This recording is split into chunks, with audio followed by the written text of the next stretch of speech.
Hello and welcome to the commerce at home. आज हम लोग पढ़ने वाले हैं जो अगली टॉपिक, उसका नाम है consideration.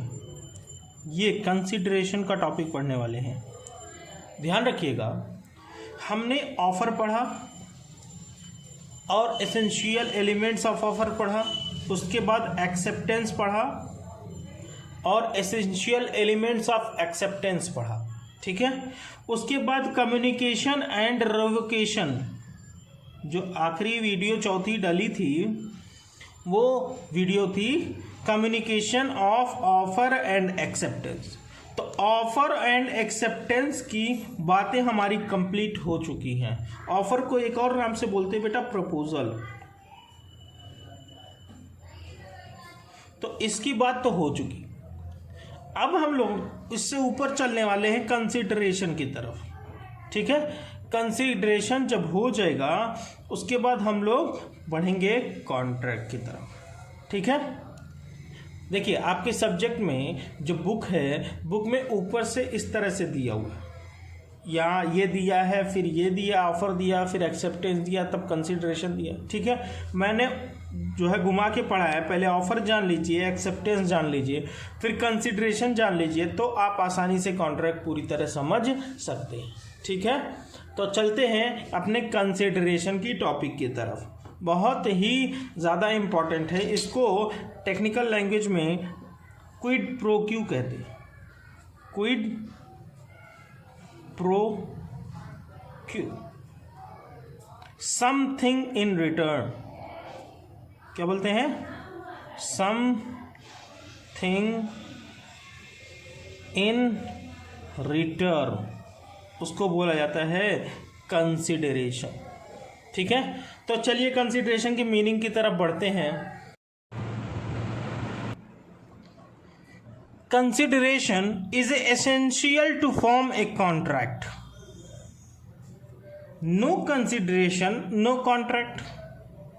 Therefore, an agreement without consideration is void। मतलब क्या है? हम मीनिंग ऑफ कंसीडरेशन पढ़ रहे हैं, तो कंसीडरेशन क्या है? एक कॉन्ट्रैक्ट को बनाने के लिए, एक कॉन्ट्रैक्ट को बनाने के लिए बहुत महत्वपूर्ण चीज है क्या? कंसीडरेशन। अब नो कंसीडरेशन नो कॉन्ट्रैक्ट। अगर कुछ भी कंसीडरेशन नहीं है एग्रीमेंट में, तो वहां कॉन्ट्रैक्ट बनेगा ही नहीं, कॉन्ट्रैक्ट बनेगा ही नहीं। मतलब इन्फोर्स नहीं किया जा सकता, इन्फोर्स नहीं किया जा सकता। Therefore an agreement without consideration is void. मतलब क्या है? अगर ऐसा कुछ हुआ कि कोई एग्रीमेंट में कंसीडरेशन नहीं है, तो वो एग्रीमेंट क्या कहलाएगा? वॉइड कहलाएगा, नल एंड वॉइड हो जाएगा। मतलब उस पर कोई केस बनता नहीं। एग्जाम्पल लेते हैं। ए ने कहा बी से, ए ने कहा बी से कि हम तुमको अपनी कार बेचेंगे, हम तुमको अपनी कार बेचेंगे। कार थी बेटा 10,000 रुपये की। अच्छा नहीं, बहुत सस्ती हो गई, 1,00,000 रुपये कर लीजिए। ठीक है, सेकेंड हैंड कार है। तो 1,00,000 रुपये की कार बेचना चाहता है ए बी को। बी ने कहा ठीक है, हम तुमसे 1,00,000 रुपये की कार खरीद लेंगे। अब यहाँ पे देखिए, कंसीडरेशन का सही मतलब यही समझ में आएगा कि ए को क्या मिला? 1,00,000 रुपये। ए के लिए कंसीडरेशन कहलाएगा 1,00,000 रुपये। अब बी को क्या मिला? कार मिली, तो बी के लिए कार वो कंसीडरेशन कहलाएगा। ठीक है, एक आदमी पैसा पा गया, एक आदमी कार पा गया। तो यहां दोनों के लिए कंसीडरेशन है, कुछ तो मिल रहा है बदले में। हमने कार दिया उसको, तो उससे 1,00,000 रुपये ले लिया, है ना? जैसे हम परचेज एंड सेल करते हैं, वहां भी एक एग्रीमेंट होता है। अब देखिए, कह रहा है therefore an agreement without consideration is void. अगर कंसीडरेशन नहीं है किसी एग्रीमेंट में, तो वो क्या हो जाएगा? वॉइड हो जाएगा। ये इसी की जगह पे अगर ए ने कहा होता बी से, हम तुमको अपनी कार गिफ्ट करेंगे, हम तुमको अपनी कार गिफ्ट करेंगे, बाद में वो देने से मना कर देता। ये प्रॉमिस किया था ए ने कि हम तुमको कार गिफ्ट करेंगे। अब बाद में ए मुकर जाता है कि हम नहीं दे पाएंगे कार, तो बी ऐसा नहीं है कि जाके उस पर केस कर दे। क्यों? क्योंकि बी तो बदले में कुछ नहीं दे रहा था ना, बी तो बदले में कुछ नहीं दे रहा था, तो कुछ भी कंसिडरेशन बदले में ए को नहीं मिल रहा है, इसलिए यहाँ पे ये कॉन्ट्रैक्ट नहीं बनेगा। और अगर यहाँ पे ए मुकर जाता, बाद में ए बेचने को तैयार था और बी खरीदने को तैयार था, बाद में ए ने कहा नहीं बेचेंगे, तो बी ए पे केस कर सकता था। ये इस केस में बी जो है ए पे केस नहीं कर सकता है, ये नल एंड वाइड हो जाएगा, नल एंड वाइड हो जाएगा। मतलब इस एग्रीमेंट का कोई मतलब नहीं रह जाएगा, ये कॉन्ट्रैक्ट नहीं बनेगा। इस एग्रीमेंट को इन्फोर्सिबिलिटी मिल जाएगी क्योंकि दोनों तरफ कंसिडरेशन था, इसलिए ये कॉन्ट्रैक्ट बन जाता, ये कॉन्ट्रैक्ट बन जाता। बात समझ में आई? तो अगर किसी चीज़ में बदले में कुछ नहीं मिल रहा है तो भैया नो कंसिडरेशन है, तो नो कॉन्ट्रैक्ट। अच्छा, नो कंसिडरेशन नो कॉन्ट्रैक्ट को लैटिन लैंग्वेज में बोलते हैं, टेक्निकल लैंग्वेज में बोलते हैं नो कंसिडरेशन नो कॉन्ट्रैक्ट को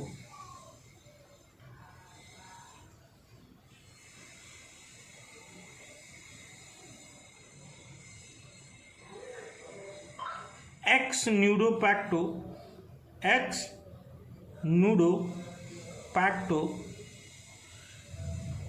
नॉन ओरिटर एक्शियो। अब सर ये क्या है? ये टेक्निकल लैंग्वेज में बुलाया जाता है बेटा, किसको? नो कंसिडरेशन को बोला जाता है एक्स न्यूडो पैक्टो, नो कॉन्ट्रैक्ट मतलब नॉन ओरिटर एक्शियो। ठीक है, तो ये कुछ बातें आपको ध्यान में रखनी पड़ेगी, इस पे भी क्वेश्चन बन सकता है। अच्छा, एक बात और, अगर कोई एग्रीमेंट है जैसे कि उसने गिफ्ट देने की बात करी थी, तो वहाँ पे नो कंसिडरेशन था, कोई कंसिडरेशन हम ले नहीं रहे थे, हमने वादा किया कि हम आपको गिफ्ट देंगे। ऐसे तो बहुत लोग कह देते हैं हम आपको ये देंगे वो देंगे, अब देने पे ही आ जाए भाई, तो फिर तो ख़त्म हो गया मामला। कभी ऐसा भी होता है कि नहीं दे पाया इंसान पर वो गिफ्ट जो उसने वादा किया था। और कुछ लोग होते हैं चाँद तारा लाने की बात करते हैं, उसका क्या होगा? चाँद तारा नहीं ला पाए तो वही बात है कि भैया ऐसी कोई चीज़ जो हमको समथिंग इन रिटर्न, मतलब कुछ बदले में जो मिलता, वो अगर नहीं मिल रहा है तो क्या होगा? नो कंसिडरेशन को बोलते हैं ग्रेचुइटस एक्ट। ऐसा एग्रीमेंट, ऐसा काम जो हम अपनी मर्जी से कर रहे हैं, any act without consideration, any act without consideration, तो वो कहलाएगा ग्रेचुइटस एक्ट।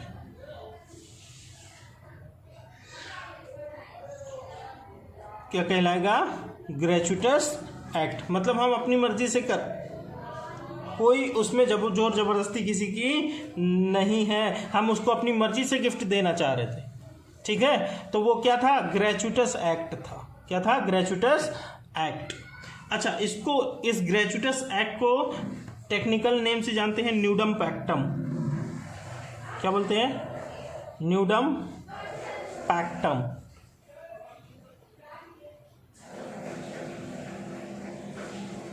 न्यूडम पैक्टम बोलते बेटा। ठीक है, तो कुछ बातें ऐसे याद रखनी पड़ेगी। मीनिंग मुझे उम्मीद है कि आपको समझ में आ गई होगी कि कंसिडरेशन किसको कहते हैं। अगर हम कुछ बेचना चाहते हैं तो बदले में हमें जो मिलेगा, पैसा मिले, घर मिले या कुछ भी मिले, कैसा भी मिले, कुछ बदले में मिलना चाहिए। अगर वही जो चीज़ मिल रही है उसी को हम क्या बोलेंगे? कंसिडरेशन।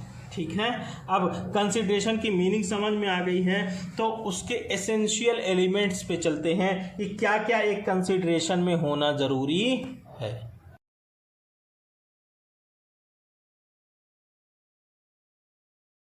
चलिए, एसेंशियल एलिमेंट देखने से पहले हम दो केस लॉ देख लेते हैं। दो केस लॉ ये ऐसे हैं जो बहुत फेमस हुए कि नो कंसिडरेशन में एक कंडीशन ऐसी है जिसमें कॉन्ट्रैक्ट बन गया, एक कंडीशन ऐसी है जिसमें कॉन्ट्रैक्ट नहीं बना। ठीक है, तो पहले देखते हैं कौन से केस में कॉन्ट्रैक्ट बन गया।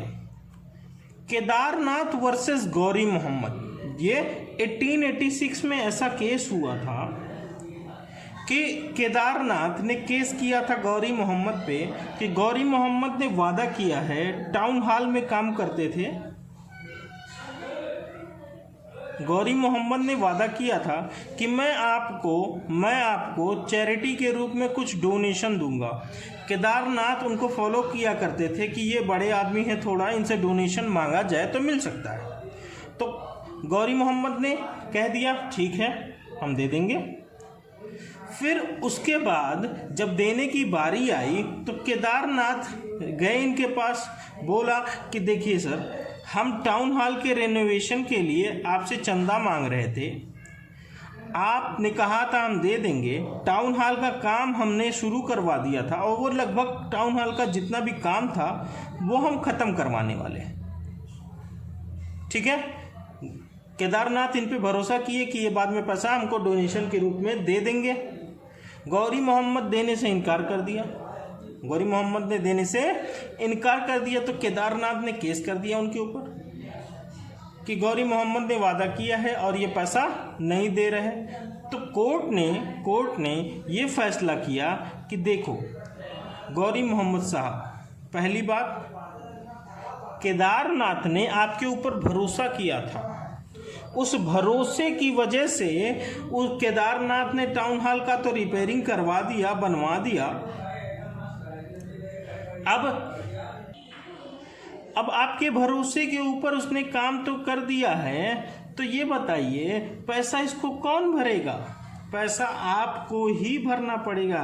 कोर्ट ने कहा इस फैसले पे, पहली बात नो कंसिडरेशन, जहाँ कोई कंसिडरेशन नहीं होता वहाँ कॉन्ट्रैक्ट तो नहीं होता, ये बात मानते हैं आपकी, लेकिन वो गुड फेथ में आपके ऊपर भरोसा करके उसने टाउन हॉल का काम करा दिया, अब आप उसको पैसा नहीं देंगे तो उसका लॉस हो जाएगा, तो इसलिए आपको पैसा भरना पड़ेगा। तो गौरी मोहम्मद को यहाँ पे पैसा भरना पड़ा।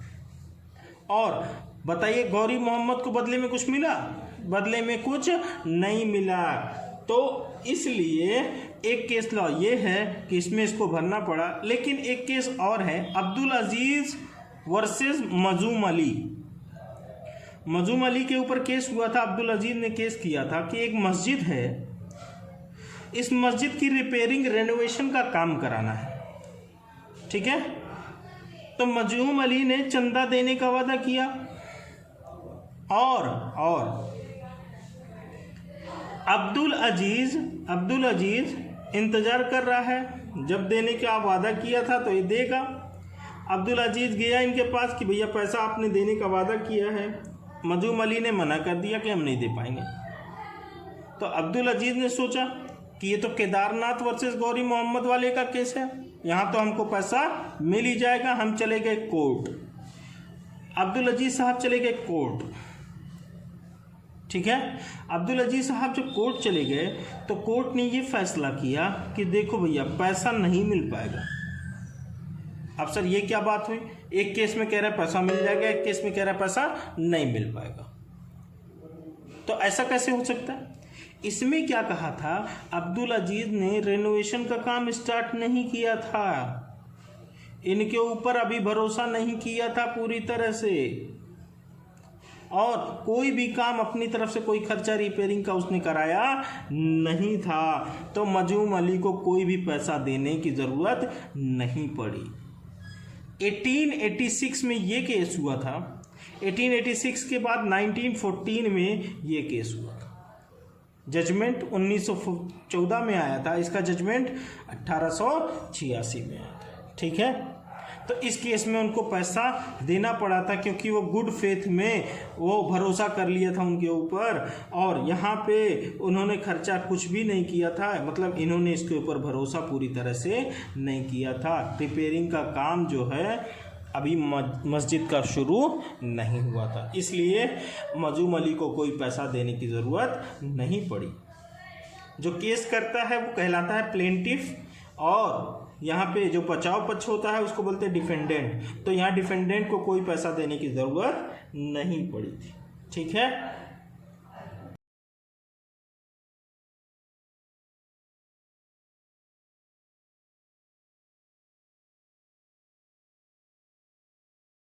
अब देखते हैं एसेंशियल एलिमेंट्स ऑफ कंसिडरेशन। कह रहा है पहला point, it must move at the desire of promisor.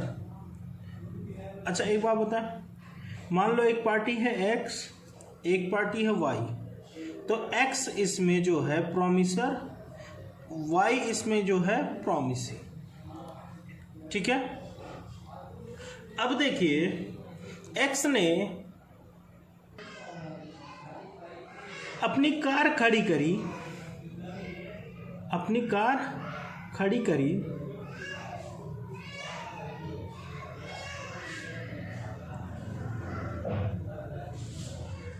और वाई आके इसकी कार को पॉलिश करने लगा, धुलने लगा, पॉलिश करने लगा, उस पर हाँ जो है कपड़ा लेके साफ ऑफ करने लगा। और एक्स चुपचाप जो है चुपचाप गाड़ी में बैठा था। अब बताइए एक्स जब वाई जब गाड़ी पोंछ चुका, पोंछने के बाद एक्स से बोला भैया पैसे, तो एक्स ने देने से इनकार कर दिया, एक्स ने देने से इनकार कर दिया। अब बताइए क्या वाई को पैसा मिलना चाहिए? आपको लगेगा हाँ ऑब्वियस सी बात है, मिलना ही चाहिए क्योंकि वाई ने गाड़ी साफ करी है। लेकिन यहाँ पे कोर्ट कहता है कि एक्स को पैसा नहीं मिलेगा। क्यों नहीं मिलेगा? वाई को पैसा नहीं मिलेगा, एक्स पैसा कोई पैसा इसको नहीं देगा। इसलिए पैसा नहीं देगा क्योंकि जब ये गाड़ी पोंछने जा रहा था तो उसने एक्स से पूछा ही नहीं, कि आप साहब गाड़ी पॉलिश कराएंगे क्या, गाड़ी धुलवाएंगे क्या, ऐसा कुछ भी उसने पूछा नहीं। तो कह रहा है it must move at the desire of the promisor. भैया प्रोमिसर एक्स है और प्रोमिसी वाई है। कह रहा है जब ये अपना कंसिडरेशन दे रहा था बेटा, जब ये गाड़ी पॉलिश कर रहा था, अपना काम कर रहा था, तो एक्स ने उससे कुछ कहा ही नहीं था, वो तो अपने मन से ही आके पॉलिश कर रहा था। इस वजह से वाई को कोई भी पैसा नहीं मिलेगा, एक्स लीगली बाउंड नहीं होता पैसा पे करने के लिए। ठीक है, अच्छा दूसरा एक केस है, it may move at the desire of the promisee और एनी अदर पर्सन। मान लो एक्स और वाई, इस पे एक केस लॉ है, अभी हम बताएंगे। एक्स और वाई हैं, एक्स ने कहा मैं अपनी प्रॉपर्टी तुम्हें दे दूंगा, अपनी सारी जायदाद तुम्हें दे दूंगा, तुम जो है हर महीने 20,000 रुपये जेड को देते रहना। ठीक है, तो इसने इसको अपनी प्रॉपर्टी दे दी और वाई और जेड के बीच में एक एग्रीमेंट हुआ कि हर महीने 20,000 रुपये वाई जो है जेड को देती रहेगी। अब वाई ने जब एक्स मर गया तो वाई ने जेड को पैसा देने से इनकार कर दिया और उसने कहा तुमने कुछ हमको थोड़ी दिया था, मतलब तुम कुछ बदले में देते तब हम तुमको कुछ देते, तो तुमने हमको बदले में कुछ नहीं दिया तो हम तुमको भी पैसा नहीं देंगे।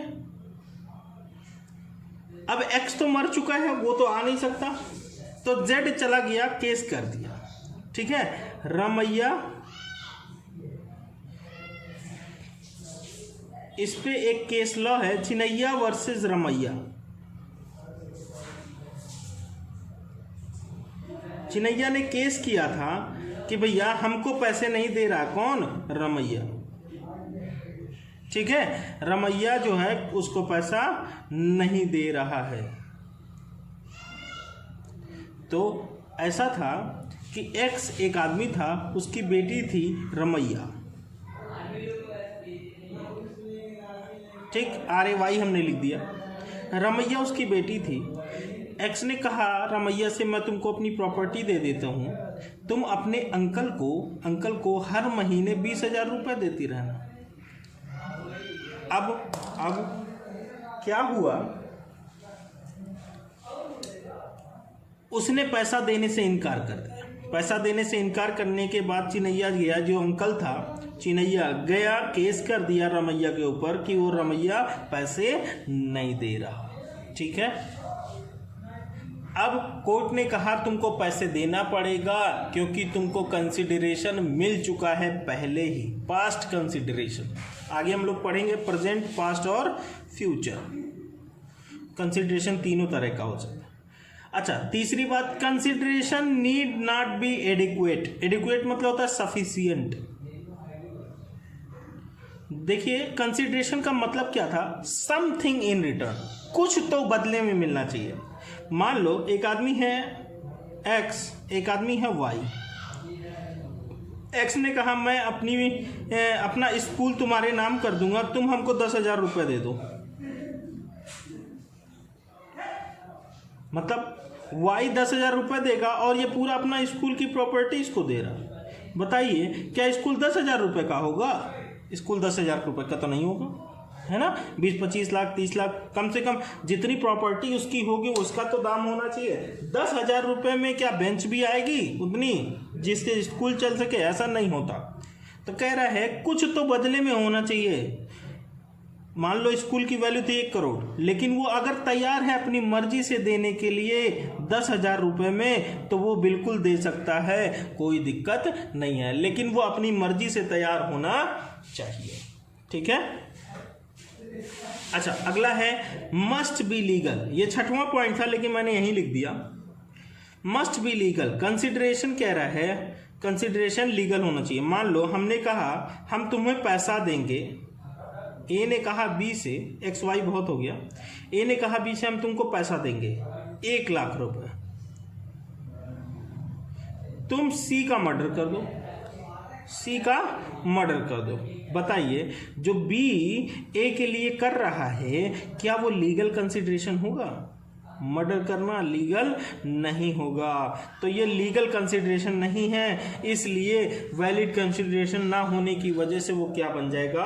वाइड हो जाएगा। वो एग्रीमेंट इन्फोर्सेबल नहीं होगा और वो कॉन्ट्रैक्ट नहीं बन पाएगा। ठीक है, तो कह रहा है कंसिडरेशन जो भी बदले में हमको मिल रहा है उसके बदले वो चीज़ लीगल होनी ज़रूरी है। अच्छा, ये पॉइंट हम लास्ट में पढ़ाएंगे, अभी ये देखते हैं। Consideration may be past, present और फ्यूचर। देखते हैं पास्ट क्या है, प्रेजेंट क्या है और फ्यूचर क्या है। पी ने कहा क्यू से मैं तुम्हें अपनी घड़ी बेचना चाहता हूं, तुम मुझे 5,000 रुपये दे दो। ठीक है, तो क्यू ने कहा ठीक है तुम अभी घड़ी मुझे दे दो, मैं 5,000 रुपये तुम्हें 1 हफ्ते बाद दूंगा, 1 वीक लेटर। अब बताइए, एक अपना कंसिडरेशन तो तुरंत पूरा कर रहा, तुरंत घड़ी दे रहा पी, ठीक है, लेकिन क्यू अपना कंसिडरेशन कब पूरा करेगा? फ्यूचर में करेगा। तो ऐसा कॉन्ट्रैक्ट बन सकता है कि भैया कंसिडरेशन फ्यूचर भी हो सकता है, कोई दिक्कत नहीं। समझ में आई बात ना? अच्छा, दूसरा केस ले लेते हैं कि ए ने कहा कि मैं तुम्हें अपनी मर्सिडीज कार बेचना चाहता हूं बी से, तुम मुझे 70 लाख रुपए दे दो। बी तुरंत तैयार हो गया कि लीजिए 70 लाख, अपनी मर्सिडीज की कार की चाबी दीजिए, लाइए मैं चेक कर लूँ सब सही है या नहीं। जैसे ही चेक कर लूँगा तुरंत पैसे दे दूंगा। बताइए, ये अभी चेक करेगा और अभी इसको पैसे दे देगा। सारा काम प्रेजेंट में ही हो रहा है, तो कंसिडरेशन प्रेजेंट भी हो सकता है, तुरंत काम हो रहा है। बाई परचेज, आप सामान लेने जाते हैं, सामान लेते हैं और पैसा देते हैं, वो कैसा कंसिडरेशन है? प्रेजेंट कंसिडरेशन है, तुरंत लिया और तुरंत दे दिया। जब सामान उधार खरीद के लाते हैं, मतलब सामान तो ले आए, हमको कंसिडरेशन मिल गया, हम सामान ले आए, लेकिन पैसा उसको बोलते हैं कि भैया 1 हफ्ते 2 हफ्ते 10 दिन बाद लेना, तो वो क्या था? Future consideration. अच्छा, मैंने कहा कि मेरा नाम ए है और एक आदमी का नाम बी है। ए ने कहा सुनो, तुम मेरे लिए सामान बेचे थे। सुनो बी से कह रहा है ए कि सुनो बी, तुम मेरे लिए सामान बेच के आए थे, उसके बदले में तुमने हमसे कमीशन नहीं लिया था, तुम अब हमसे कमीशन ले लो ₹5000। बताइए क्या बी इस वक्त कुछ दे रहा है? इस वक्त तो कुछ नहीं दे रहा, लेकिन पहले कभी बी ने ए के लिए कुछ काम किया था, बी ने ए के लिए कुछ काम किया था, जिसके बदले में अब वो पैसा पा रहा है। बी ने 20 दिन पहले ए का माल बेच दिया था 1 लाख रुपए का, और बोला था 5% कमीशन लूंगा। अब बताइए, ए ने कहा ठीक है ले लेना 5% कमीशन। अब बताइए ए जो है पैसा देगा कब? जब फ्यूचर का टाइम आएगा। आज उसको याद आया तो वो आया एग्रीमेंट करने, बी से कह रहा है कि तुम एग्रीमेंट करवा लो, तुम मेरे लिए सामान बेचे थे, मेरा सामान बेच दिए थे, उसके लिए तुम अब हमसे पैसा ले सकते हो, मैं एग्रीमेंट कर रहा हूँ और तुम हमसे पैसे ले लेना। तो बताइए क्या बी ने कुछ इस वक्त किया है? नहीं, कभी पास्ट में कुछ किया था ए के लिए, उसके बदले में उसको कुछ मिल रहा है, तो उसको बोलते हैं पास्ट कंसिडरेशन। क्या बोलते हैं? Past consideration. अच्छा, एक बहुत इंपॉर्टेंट टॉपिक है, बड़ा इंपॉर्टेंट सा है मामला। Consideration must be real and not illusory. Illusory मतलब ऐसे सपने में कोई चीज नहीं, जैसे कि कहते हैं ना, मैं तुम्हारे लिए चांद तारे तोड़ लाऊंगा। अब चांद तारा तोड़ना क्या पॉसिबल है? पॉसिबल नहीं है। एक्स ने कहा वाई से